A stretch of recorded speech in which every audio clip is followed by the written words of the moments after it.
Alright guys, Suzuki Smash. Mag-change oil tayo ngayon. At ito yung gamit kong oil. Ayan. So, kailangan din natin ng torse. Tanggal ng bolt. At saka ang imbudo. Pang salok. So, para mag-change oil, ito lang yung kailangan yung tanggalin. Bolt dito. Ayan.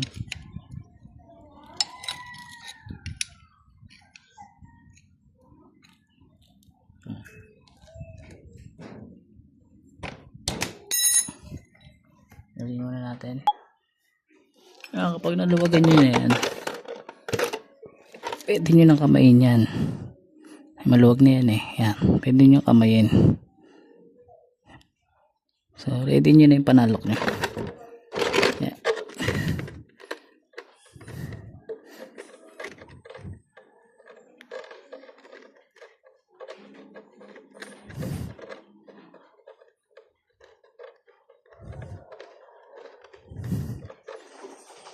Yan.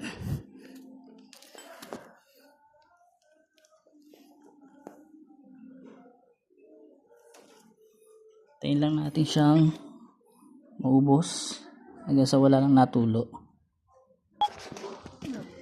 Isang tip pa para mabilis ma-drain, buksan nyo itong dipstick nya.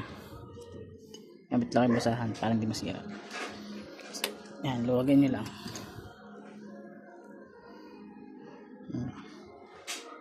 Para mabilis ma-drain.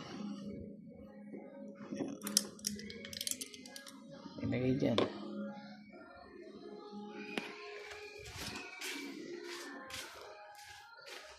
Tapos dito sa kabila, gamit kayo ng 8mm.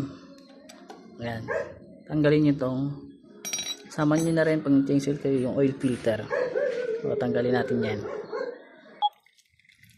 Nilogan nyo na yan. Pwede nyo nang kamayin yan.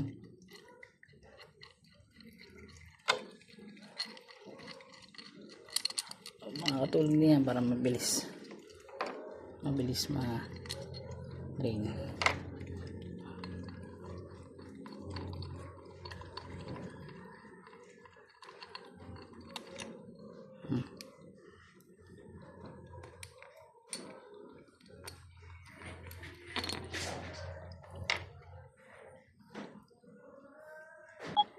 Oil filter nya, gamit lang yung long nose.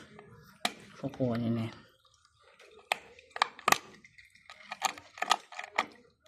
Yan. Okay.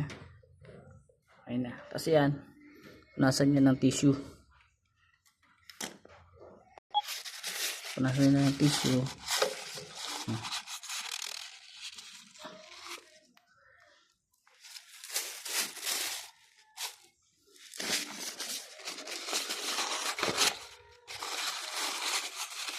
Tuyuin nyo lang siya.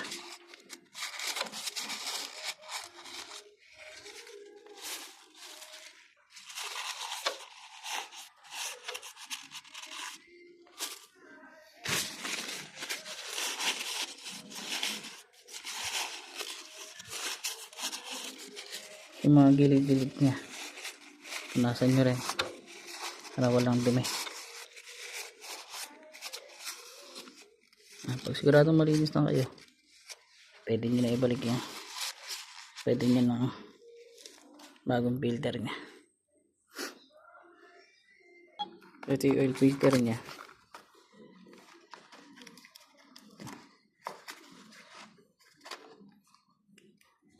Yung may butas yung nasa loob kasi doon dadaan yung oil eh.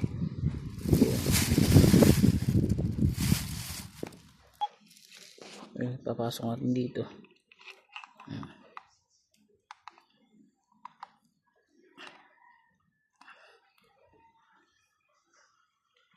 Yun, ibalik na natin yung cover. Sa paghigpit nito, tamang higpit lang, hindi kailangan mahigpit na higpit.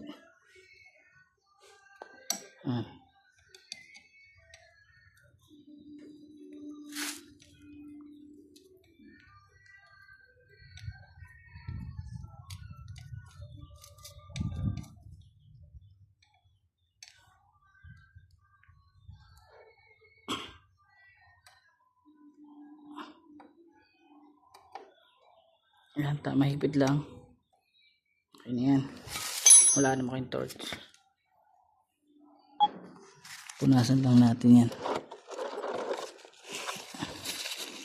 Punasan na, siguraduhin lang natin malinis. Ayan, nagabok.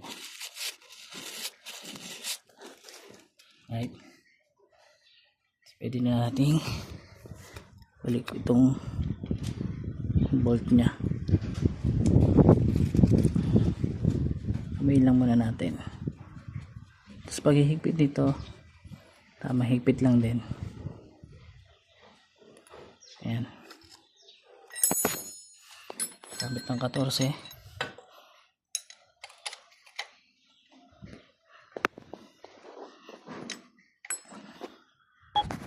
Okay. Tapos na natin higpitan. Magsasali na tayo ng oil.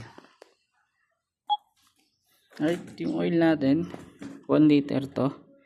Pero ang sakto dito is 800 ml. Ayan, nakita nyo 800 ml. So tatansyahin na lang natin. Titira lang tayo ng konti. So pwede na natin isalin. Alright, salin na natin.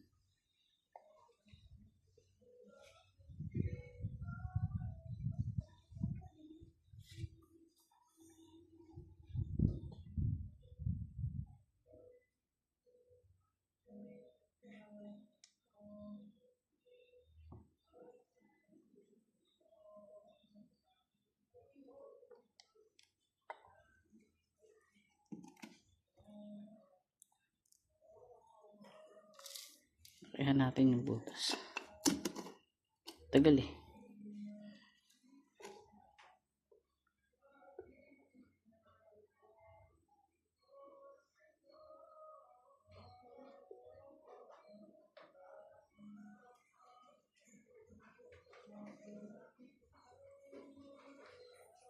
Hindi pa.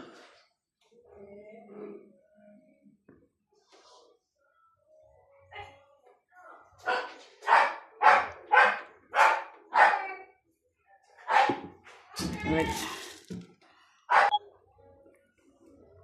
Check natin sa dipstick.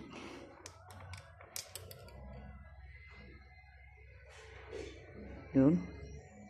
Sakto lang. Pandarin natin. Buwan natin pandarin.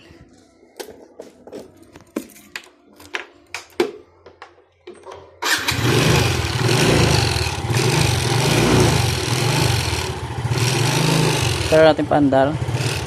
Check ulit natin yung dipstick. Pero mga 1 minute. So ito okay na. So 1 minute na. Pwede na siguro yan. Check ulit natin. Sakto na ba talaga. Punasan muna natin. Dapat, ayan. Dapat nandito dyan lang siya. Sukatin natin.